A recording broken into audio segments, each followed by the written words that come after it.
Good afternoon. Hello. Some new faces in here today. As we approach the end of the year, it is a great time to reflect on how much progress our country has made under President Trump's bold leadership. Given the complete mess that President Trump inherited from Joe Biden and radical left Democrats in Congress, what this administration has accomplished since January 20th has been nothing short of remarkable.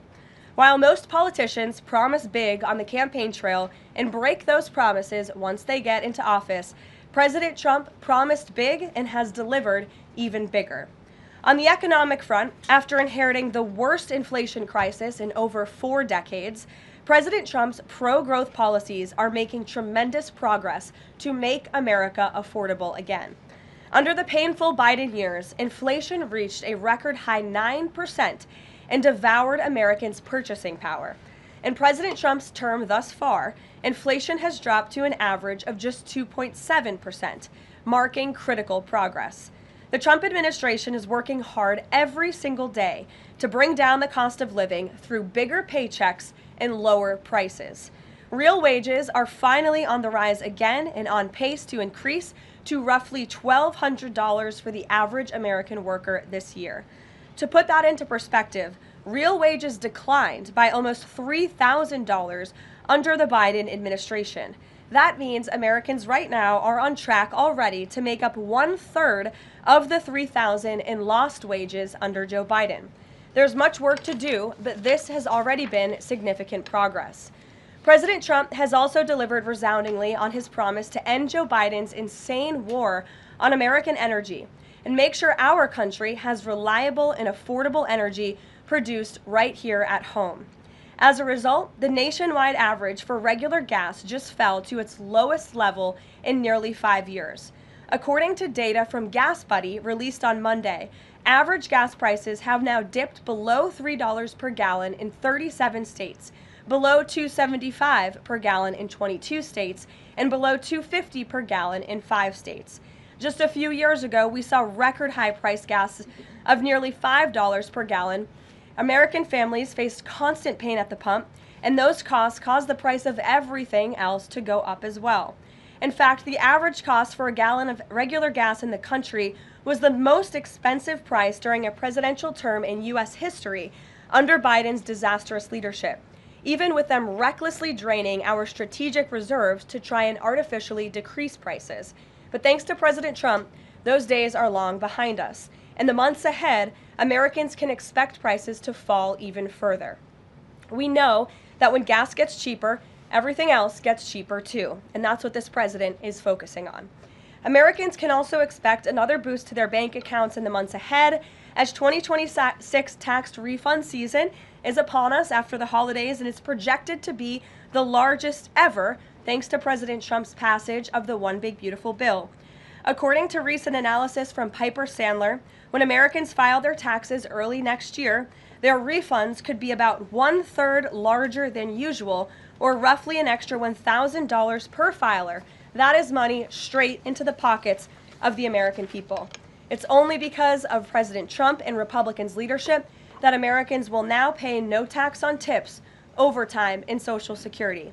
President Trump and Republicans believe hardworking Americans deserve to keep more of their hard-earned money, but Democrats, on the other hand, every single one of them, voted against these massive tax cuts. So remember that the next time Democrats try to talk about affordability. Democrats don't have a single clue about how to make America more affordable. They just spent the last 4 years creating the very affordability crisis that President Trump is fixing right now. And if given the chance of power ever again, the Democrats will implement those same policies and jack inflation right back up to where it was. Finally, at the border, President Trump has restored America's sovereignty and made our country safe again. This is the single greatest and fastest national security victory in modern American history, and it's not even close. The latest preliminary numbers released from the month of November show we have the most secure border in our nation's history. This is a remarkable achievement. November encounters came in even lower than the previous historic low in October, if you can believe it. There were only 30,367 total encounters nationwide. That's lower than the previous record set in October. And for the 7th consecutive month, U.S. Border Patrol released 0 illegal aliens into the United States. Let me repeat, 7 months of 0 illegal aliens being released into our country. This is a historic achievement, and it's one that every law-abiding American citizen should be grateful for. At this point, in 10 months under President Trump's unmatched leadership, we've seen less apprehensions overall than we saw in just 1 month under Joe Biden.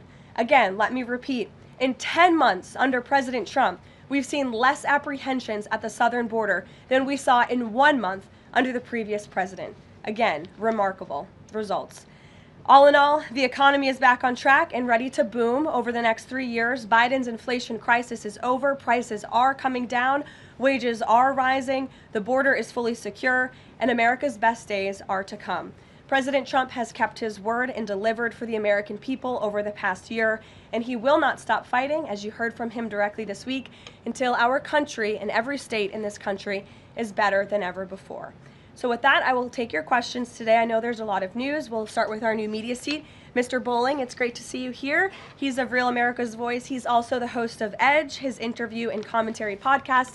Please, Eric, why don't you kick us off? Caroline, thank you very much for this and inviting me to the new media seat. As you point out, affordability crisis, it strikes me energy prices have been coming down aggressively since President Trump's second term, approaching $55 a barrel for oil, gasoline, as you point out, under $3 a barrel nationally, first time in 5 years. By the way, that $55 barrel oil is about half of the peak under the last 4 years of the last administration, half the price. Wholesale prices come down, yet affordability crisis, a lot of the folks in this room, a lot of legacy media, some of the people in the front row, seem to want to call this an affordability crisis right now, forgetting the fact that over the last 4 years prior, we hit 9% inflation. Wages, as you point out, were stagnant at best, sometimes had dipped. That's a real affordability crisis there, but they weren't really calling it that then. You point out how President Trump is changing the affordability in America, but how will he ensure that the legacy media doesn't flip the script and change it so that they're using affordability as their word, their idea, versus what the American people who know much better? Yeah, well, it's a great question, Eric, and it's a point of frustration for the president and for myself. I will say that's part of the reason I just kicked off this briefing today, setting the record straight with facts about the economic mess that the president inherited from his predecessor, Joe Biden. And he's focused on digging our country and our economy out of that hole every day. Things are getting better, and they will continue to. And President Trump understands better than any politician in this city the pain that the American consumer has been feeling for years now because of the last administration's policies. You heard him in the great Commonwealth of Pennsylvania this past week campaigning and talking to these voters, saying, I was elected to fix this problem, and I am fixing it. Don't forget who created it, and that's the Democrats. And I think when you hear the president talk about affordability, he's saying the Democrats are the greatest con artists in history because they are now trying to claim ownership of an issue that they created. And every data point and every economic metric does in fact show that the economy is improving. And so I do wish more people would report on those facts. I do wish that more people would remind the American public how we got here and why. It does not mean this president is discarding the feelings of the American people. He gets it better than anyone, which is why his entire administration has been focused on the issue of the economy and energy prices since day one. If I may Sure. follow up, it's reported that around 10,000 commercial driver's license operators have been pulled by your transportation secretary department. Will the president apply that same metric? For the reason was the operators weren't speaking or reading English to a level that was safely, people thought they would safely be able to operate trucks on our roadways. It's estimated in California around 40% of Uber drivers, Uber and Lyft drivers, don't speak English proficiently, and the number's 45% in Minnesota. Will this same rule or metric apply to the gig economy like Uber and Lyft? So I don't have any announcements on further regulations, if you will, from the Department of Transportation with respect to this issue. However, I will just reiterate the Trump administration's position is that truck drivers, particularly those driving big rigs on our nation's road and highways, who have a great responsibility to keep the American public and their fellow citizens safe, should be speaking English and should have an ability to read English proficiently. I think that's a very common sense policy to have. And we've unfortunately seen, and the Department of Transportation has uncovered and is actively working to fix these state-sponsored commercial trucking driver licenses, which were going to people who are not qualified to be driving these massive trucks on American roads, and they're endangering the lives of our fellow citizens. We've unfortunately seen many vehicle accidents across the country where people have lost their lives because of drivers that were just simply unqualified to be driving these trucks. So I know this is something DOT and Secretary Duffy take very seriously. Peter. Thank you, Caroline. Based on the way that things stand right now, is Operation Southern Spear about drugs or is it about oil? What I will tell you, Peter, is that the Trump administration is focused on doing many things in the Western Hemisphere. The president has taken a new approach that has not been taken by any administration for quite some time to actually focus on what's going on in our own backyard. And there are two things that are very important to this administration. Number one, stopping the flow of illegal drugs into the United States of America, which we know has killed hundreds of thousands of Americans. The president promised on the campaign trail that he would demolish the foreign terrorist organizations and drug cartels around the world, especially right here in our own hemisphere, and you have seen that he is delivering on that promise. With respect to the oil and what happened yesterday, the Department of Justice requested and was approved for a warrant to seize a vessel because it's a sanctioned shadow vessel known for carrying black market sanctioned oil to the IRGC, which you know is a sanctioned entity. So the president is committed to stopping the illegal flow of drugs into our country. He's also fully committed to effectuating this administration's sanction policy, and that's what you saw and the world saw take place yesterday. And because you said the president is trying to do a lot of things at once, he talks a lot about how he thinks the way to bring down prices for everything would be to bring down the cost of energy.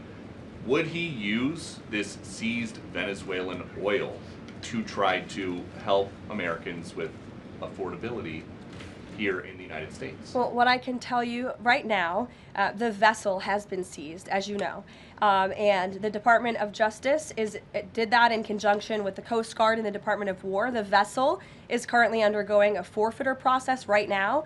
The United States currently has a full investigative team on the ground on the vessel, and individuals on board the vessel are being interviewed and any relevant evidence is being seized. With respect to the oil, that's a different issue. As you know, Peter, the vessel will go to a U.S. port, and the United States does intend to seize the oil. However, there is a legal process for the seizure of that oil, and that legal process will be followed. And just my last one on this. If President Trump launches a bigger military campaign in the Caribbean, is he jeopardizing a possible Nobel Peace Prize?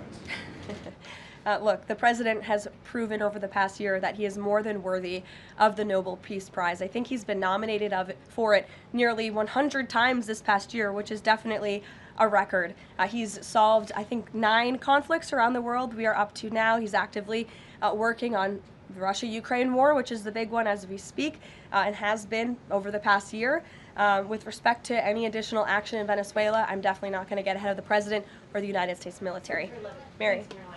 It now seems all but certain that the Obamacare subsidies will expire at the end of the year. It means more than 20 million Americans are now bracing for their health care costs to soar. Is the president prepared to let this happen, or is he going to step in? The president is prepared to take action on health care, and he wants Republicans on the Hill to do the same.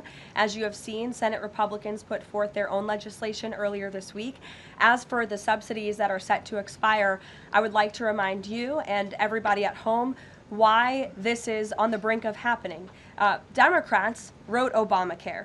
They passed it without a single Republican vote, and then they ballooned it with these expensive COVID subsidies that completely distorted the health insurance market. And then they doubled down, extending those subsidies and setting their own expiration date right now in 2025, which the administration is obviously well aware of, and we are working, the president is working with his healthcare policy team here at the White House, as well as Republicans on Capitol Hill, to find a solution.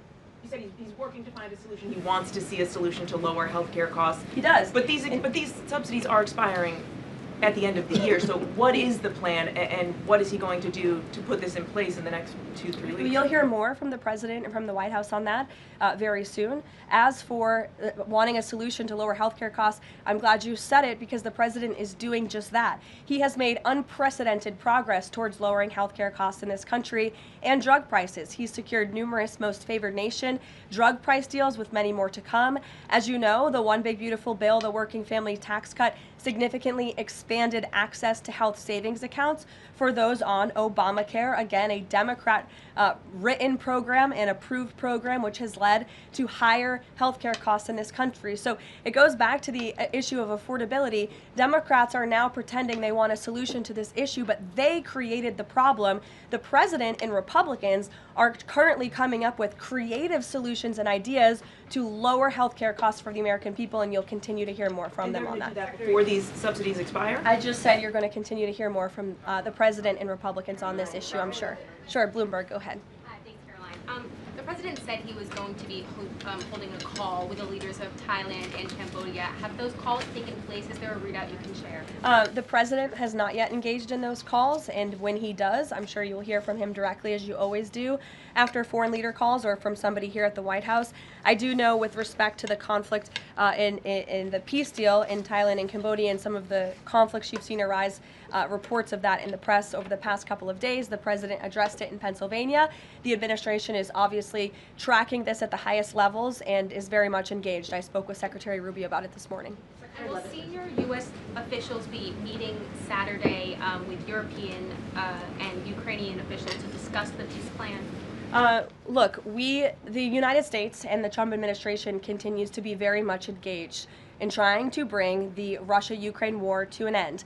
The president had a call with Europeans yesterday. His special envoy Witkoff and his team continue to talk with both sides literally as we speak.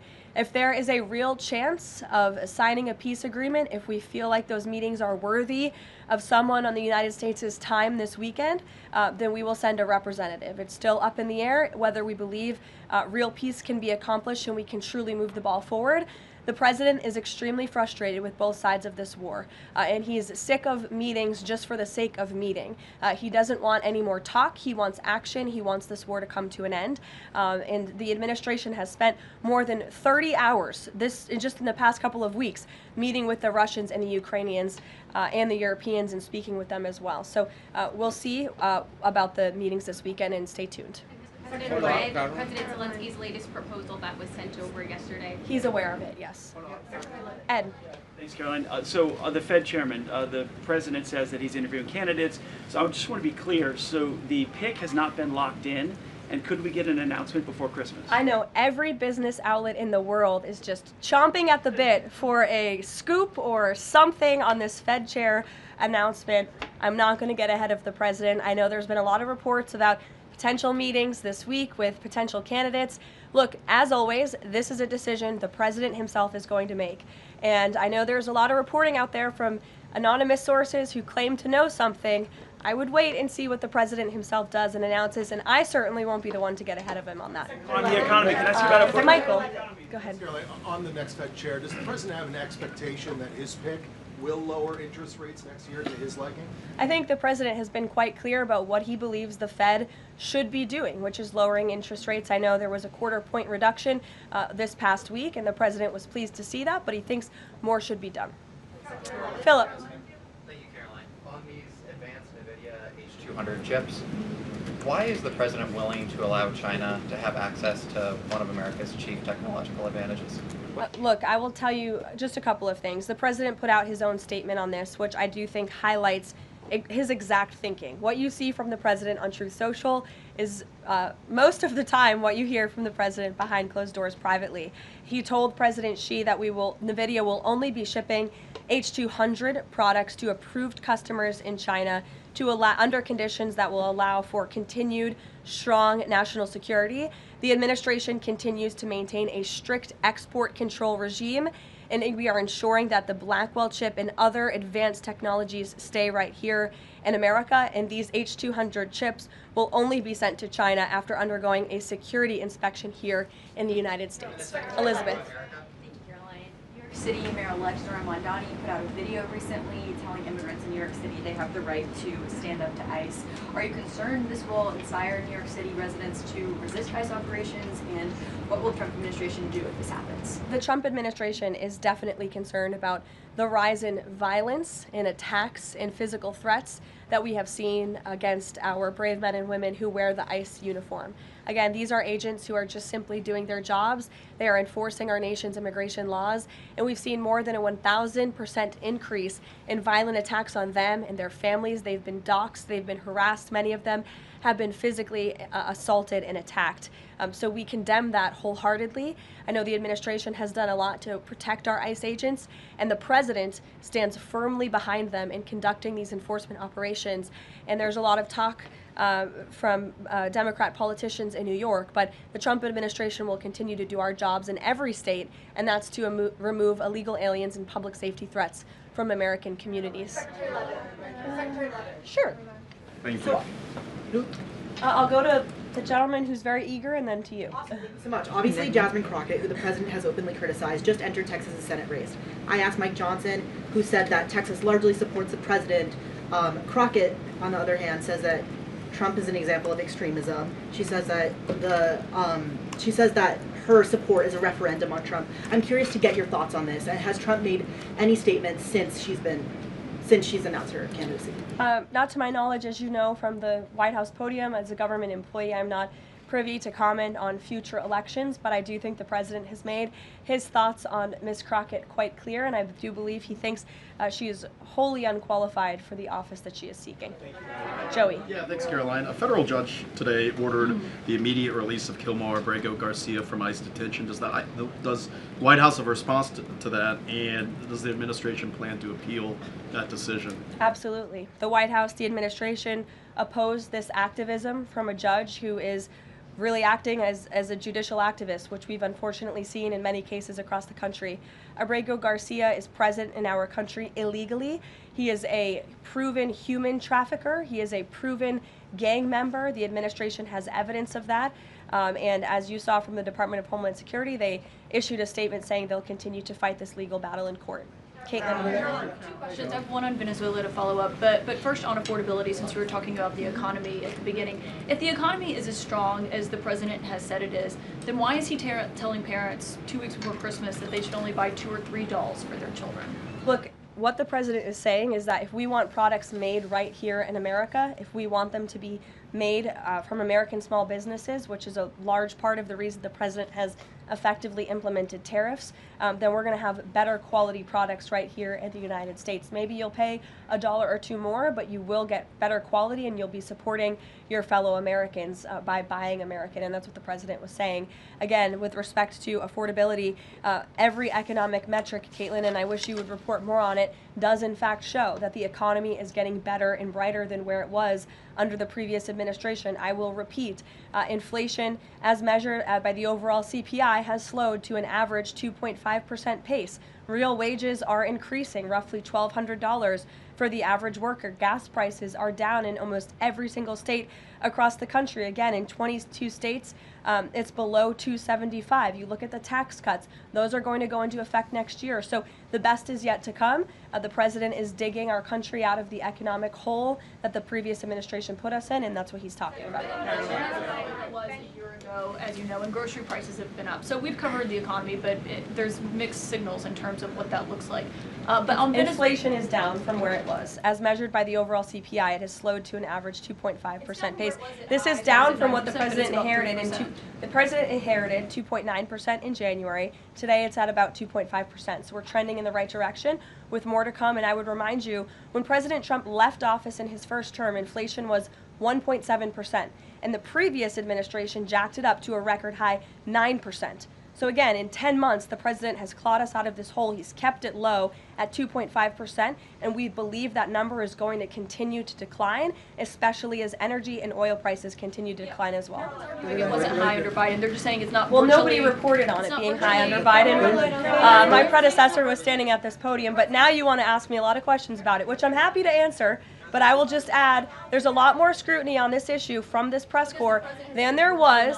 Well, and the previous administration said that too. My predecessor stood up at this podium and she said inflation doesn't exist. She said the border was secure, and people like you just took her at her word, and those were two utter lies. Everything I'm telling you is the truth, backed by real factual data, and you just don't want to report on it because you want to push untrue narratives about the president.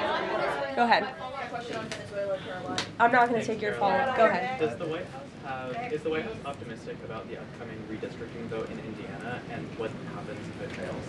We'll see how the vote plays out. That's a political matter and, frankly, a legal one, and I won't comment on it here. Brian. Thank you, Caroline. I'm going to go back to the Fed. I have two topics I just want to address with you. The first one on the Fed. The president did say yesterday that he was meeting with Kevin Warsh. This is your favorite story in the world, Brian. It is our favorite story. The president said yesterday he was meeting with Kevin Warsh to talk about the Fed chair, like interview for a Fed chair role. Can you just say how that interview went with him? I won't comment on private meetings without the president's approval to do so. And the second thing is on the Netflix Warner Brothers deal. The president did address this also yesterday. He said that he believes that the sale of CNN should be attached to that deal with Netflix or with Paramount if anything happens down the road with them. Can you just explain what the president's planning to do going forward to continue to make that case similar to what he made yesterday? Well, I think the president's comments yesterday about the sale of CNN and new leadership is evidenced by my exchange with the CNN reporter in this room. Their viewership has gone down, their ratings has declined, and I think the president rightfully believes that network would benefit from new ownership. With respect to this deal, he has great respect for both companies who are bidding against one another, and I won't weigh in any further than that. In the back, go ahead. Thank you. I wasn't calling on either of you, but I'll take both your questions and then to you. Go ahead. I have two questions. One is South Korea, one on the Japan. First question, the recent U.S.-South Korea trade fact sheet made no mention of agricultural product. Does the United States want to completely open its rice and beef market to South Korea? And second question on Japan. China is using its military power to surround Okinawa, Japan. Is the United States concerned about the military conflict between China and Japan? And what action will the United States take? Okay. To your first question on South Korean beef exports to South Korea, I will check with our trade team and we will get you an answer on that. To your second question with respect to Japan and China, the president has a phenomenal relationship with the new Prime Minister of Japan, as you know. He was pleased to meet her when we went to Asia a couple of months ago, and they have spoken a few times since. They continue to be engaged with one another, and Japan is a great ally of the United States, as evidenced by their personal relationship and our continued trade relations with Japan. With respect to China, the president also has a good working relationship with President Xi, which he believes is a good thing for our country, and he believes that the United States should be in a position to have a good working relationship with China while maintaining our very strong alliance with Japan. Go ahead. Yesterday, President Trump was speaking about drug production in Colombia. He said that the president of Colombia better wise up or he's gonna be next. What was he meaning exactly? And the other thing is that President Gustavo Petro of Colombia responded to that statement by issuing a formal invitation to President Trump to go to Colombia and to see firsthand how the authorities in Colombia are fighting against drugs. Do you think that President Trump would consider that? Well, that's very interesting. I hadn't heard the news about that invitation. I will let the president speak directly to it on whether or not that's something he would entertain. But as for his comments yesterday towards President Petro, he has been saying some very alarming and frankly insulting things towards the United States of America, and the president doesn't like it. Yes, in the blue. Caroline?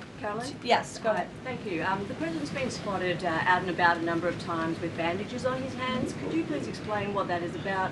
Secondly, he noted on Truth Social the other day that he had aced 3 cognitive tests. Could you please clarify when those tests took place? I can do that at a later date. I obviously don't have that in front of me. The president has spoken about that quite extensively throughout the years. As for the bandages on the hand, we've also given you an explanation for that in the past. The president is literally constantly shaking hands. The Oval Office is like Grand Central Terminal. He is meeting with more people than any of you even know about on a daily basis. He's also on a daily aspirin regimen, which is something his physical examinations has said in the past as well, which can contribute to that bruising that you see. Sure. Thank you, Caroline. Back to that oil tanker, just want to know, was this a one-off, or is it safe to say the administration is taking a more active look at the oil industry in Venezuela, whether targeting other oil ships or perhaps Venezuelan oil production facilities in Venezuela?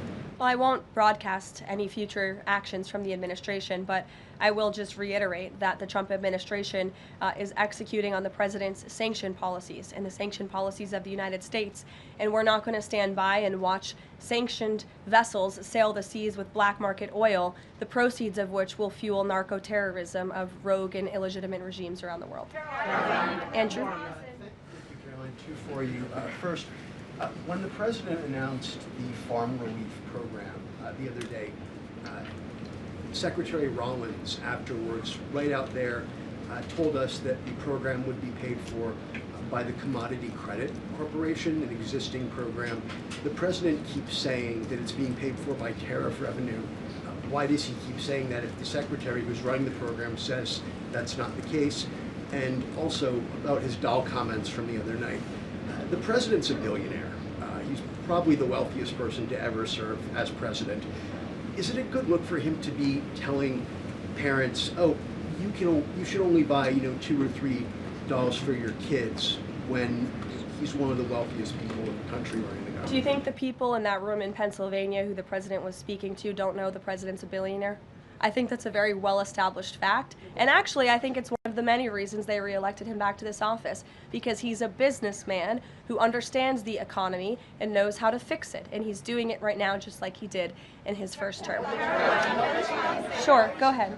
To the gentleman behind you, Andrew, yes, go ahead. Go ahead. Thank you, Caroline. On Gaza, we heard the president say yesterday that the Board of Peace members are going to be announced early next year. What is the administration doing to move the parties in the region closer toward phase 2 of his peace plan for Gaza? Sure. Well, first of all, I would be remiss if I didn't highlight what a success it is that 10 months into the president's administration, you're asking me about a peace plan in Gaza, because that's a legitimate reality on the ground right now in the region. And it's only because of this president's leadership that that was able to take place, that all the living hostages were returned. All but one body of the deceased hostages has been returned, and we're still, of course, working on the last one. As for this next phase of the peace process, there is a lot of quiet planning that's going on behind the scenes right now for phase 2 of the peace deal. And when the United States is ready to make those announcements public on the Board of Peace, the ISF, and the Palestinian technocratic government, we will be making those announcements at the appropriate time. But the reason that the negotiators and the teams on the ground have been rather quiet about this is because I spoke with them this morning. They are trying to be deliberate and thoughtful about this. Peace in Gaza, in the Palestinian Strip, is something, the Gaza Strip rather, is something that people have been trying to accomplish for 70 years. So, this is a complex problem, and this administration wants to be very thoughtful about it, and we want to ensure an enduring and lasting peace. And when those announcements are ready, they will be made. Sure. Thank you. There have been reports that Vladimir Putin called Maduro today to reaffirm his support. I wanted to ask if it is concerning to the president that Putin has given such a warm embrace to Maduro. I don't think that would be concerning to the president at all, no. I'll let him speak on it further. Spoken to Putin about that? He has not spoken to President Putin today, and I understand that call took place this morning, so the answer is no. Thanks. I have a question about the ACA, but just first very quickly clarifying Caitlin's question. You acknowledged that CPI in January when you took office was 3%, and in September, the last month for which we have data, it was also 3%, so inflation. No, it's 2.5%. Not in September, it was 3%. It's 2.5%, the average CPI right now. I have it in front of me. In President Trump's first 8 months in office, inflation as measured by the overall consumer price index has slowed to a 2.5 average pace. This is down from the 2.9% inherited in January. So January is 1 month. Kelly, in the back. Okay, can I ask you about the ACA really quickly? There are a number of plans that are floating around on the Hill right now having to do with these premium subsidies that are about to expire. Which plan does the White House support? Again, I have told you now a few times that the president and the Republicans will continue to unveil creative ideas and solutions to the healthcare crisis that was created by Democrats. And I know Chuck Schumer is putting up a vote today. This is a political show vote. Chuck Schumer is not sincerely interested in lowering healthcare costs for the American people. He's putting this vote on the floor knowing that it will fail so he can have another talking point that he can throw around without any real plan or action. If Chuck Schumer actually wanted to lower healthcare costs, I'm sure the president would welcome him and his entire Democrat caucus to a legitimate coordination on the president's policies of bringing down drug prices, these most favored nation deals. Why hasn't Chuck Schumer ever come out in support of those? Those are going to legitimately, they already are, lower drug prices for the American people, and not a word from Chuck Schumer on it. So I think that just proves this is completely political. Kelly, go ahead. On Venezuela, does the president consider the seizure of the oil tanker an escalation or a step towards war with Venezuela? I think the president considers the seizure of the oil tanker as effectuating the administration's sanction policies, which I've already discussed previously. Potential invasion or potential land strikes in Venezuela aligned with the president's supporters, the MAGA base, does it risk the potential for a prolonged war and U.S. troops involved in that? Prolonged war is definitely not something this president is interested in. He's been very clear about that. He wants peace. He also wants to see the end of illegal drugs being trafficked into the United States and taking the lives of hundreds of thousands of Americans across our country. And he's thinking about that every day here at the White House. With every drug boat that is taken out by this administration, we are saving thousands of lives by deterring those drugs and stopping those drugs from flowing into our country. You will all, excuse me, you'll all hear, excuse me, you will all see the president tonight. He'll be making remarks at the Congressional Christmas Ball, which will be taking place here at the White House. And later this afternoon, he will be signing some congressional bills and executive orders that we, as always, will keep you apprised of. Thanks, guys.